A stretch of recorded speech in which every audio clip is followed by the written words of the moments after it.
Барлықтарыңызға сәлем. Мен атым Гүлім. Менің каналыма қош келдіңіздер. Сіздерді көрмегенім көп болды. Сіздерден кешірім сұраймын, ютубта жоқ болып кеткеніме.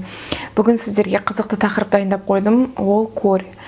Бұл көр қазір Қазақстанда жүріп жатыр, Алматы қаласында, басқа да қалаларда көп тарап жатыр. Сондықтан мен Инстаграмға немесе YouTube каналымда неше түрлі әйелдер, аналар мен сұрап жатыр. Осы көрға видео түсіріңізші, ол не ауру деген сияқты.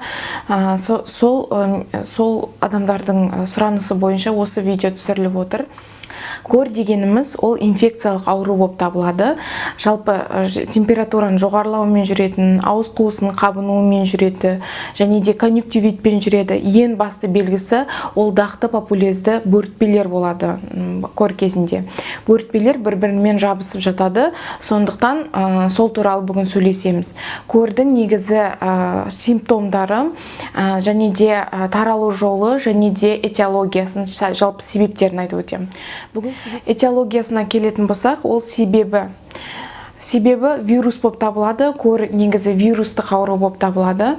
Ол ауалы тамшылы арқылы, жалпы ауа арқылы, ауырған адамнан ауа арқылы таралады. Ол түшкіргенде, жөтелгенде, адаммен сөйлескенде.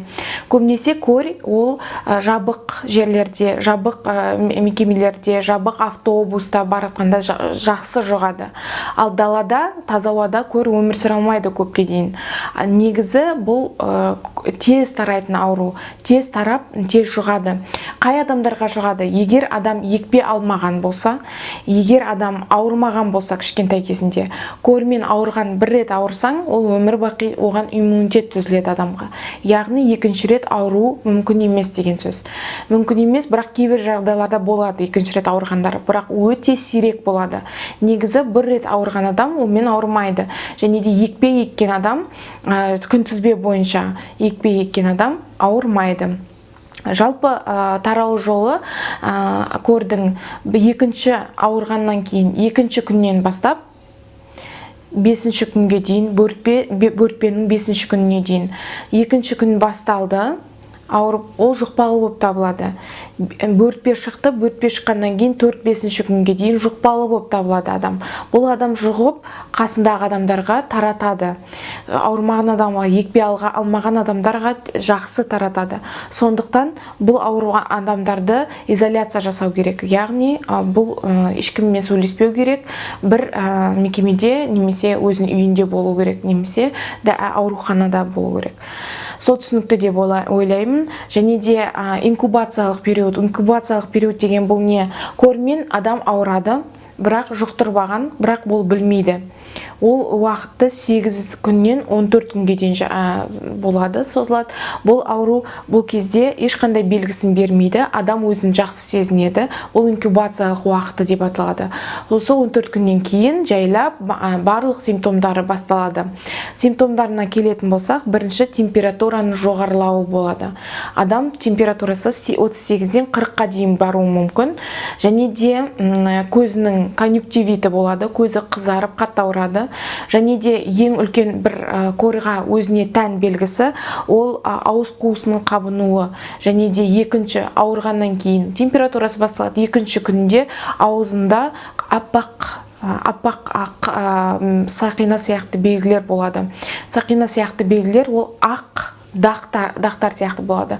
Ауыздың ішкі жағында. Және де барлық оризының, остро-респираторный вирусный инфекция дейміз ғой, соның барлығы болады. Біріншісінде адам жай салқындап қалдым деп ойлайды. Өткен температура болады, мұрынның бітуі болады, түшкіруі болады, жөтел болады, құрғақ жөтел болады. Сондай ауырып қалдым деп, салқындап қалдым деп ойлайды. Тек сол 2-3 күннен бастап бөртпе басталады. Көрға ең бірінші басқа аурудан, орызыдан басқа айыратынымыз ол әрине бөртпесі арқылы. Бөртпесі қалай шығады? Бірінші бөртпе бірінші күні бетке шығады. бірінші күні бетке этаптық шығу болған тән, бұл бетке шығады. Бірінші күні сосын құлақтың артына қарай тарылады, мойынға қарай шабады.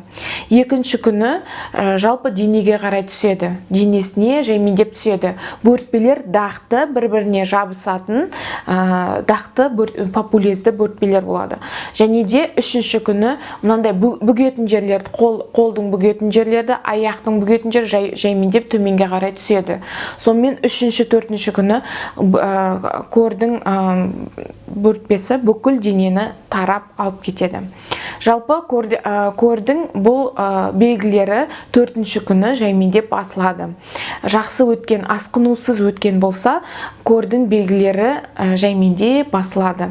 Бұл қалай басылады? Жаңағы шыққанына байланысты бөртпелердің басынан бастап, беттен бастап шықты, сол бөртпелер қарая бастайды. Денесі де қарай бастайды, денедегі бөртпелер, және астындағы, аяқтағы бөртпелер де қарайып бастайды. Және де көрдің жақсы кетіп жатыр деген белгілері, ол қабыршақтана бастайды. Жаңағы бөртпелердің бәрі қабыршақтанып, жақсылап кете бастайды. Сол көрдің бұл кезде көр болды, жұқпайды деген сөз. Қабыршақтанып бастаса, болды, жұқпайтын кезі басталды деген сөз.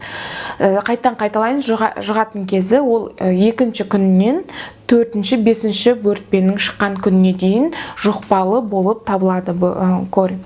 Бұл аурумен негізі көп балалар бұрында ауырған, қазір ауырмайды. Неге? Алдын алу шаралар өткізіледі. Күнтізбесі бойынша, Қазақстанда күнтізбе бойынша көрден 1 жаста және де 6 жаста 2 рет салынады. Бұл екпенің аты КПК деп аталады. Кор паротит краснухаға қарсы екпелер. Бір екпенің ішінде барлық екпеге қарсы, о жаңағы 3 ауруды айттым, соған қарсы 1 рет салады, сол 3 ауруға қарсы не бар, екпе бар. Сондықтан 1 жасында салады балаға, және де 6 жасында қайта салады осы екпені. 2 рет салған кезде өте жақсы жұмыс істейді. 2 рет салған кезде бала 100%-ға дейін осы аурумен ауырмайды деген сөз. Жалпы қауіп-қатердегі адамдарды сіздерге айтып өтейін.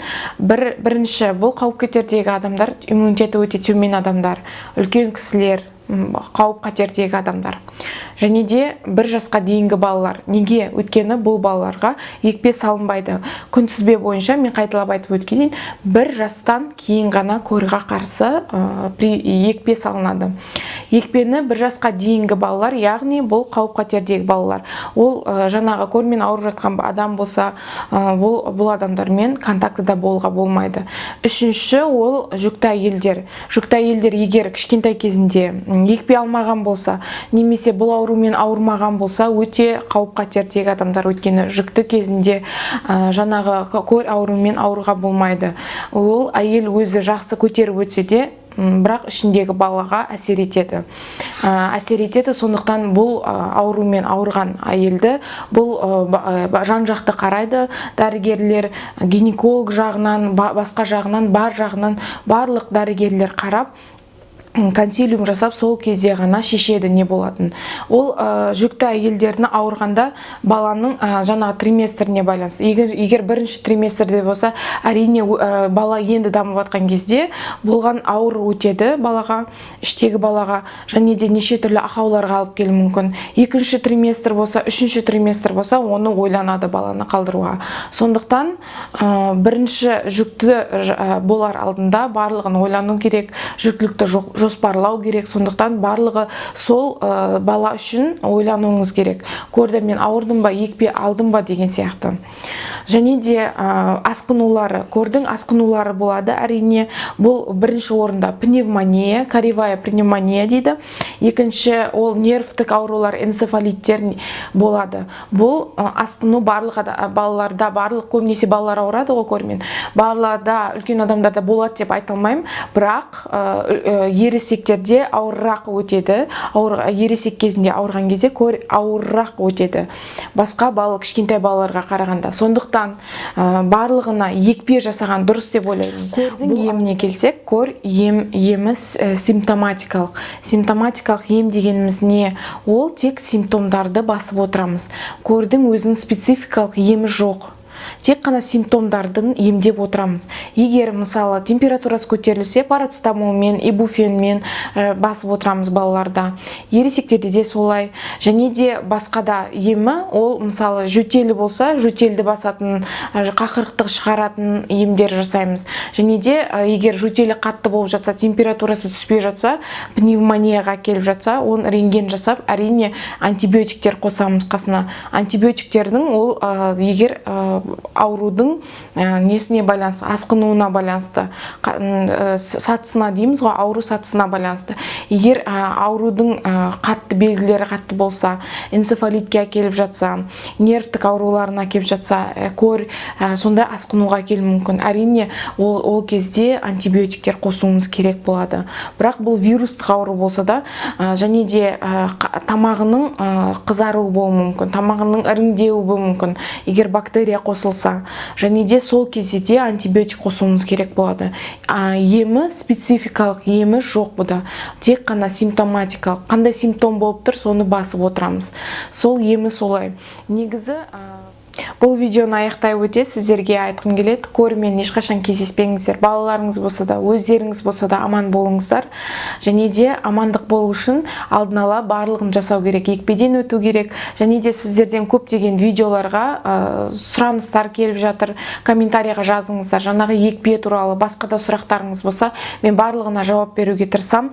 Егер комментарияда жауап бермесем де, видео арқылы жауап беруге тырысамын. Келесі кездескенше сау болыңыздар. Менің инстаграмым бар, инстаграмға жазылсаңыздар болады. YouTube каналымызда жазылыңыздар, көптеген керекті ақпараттар алда болады. Сау болыңыздар.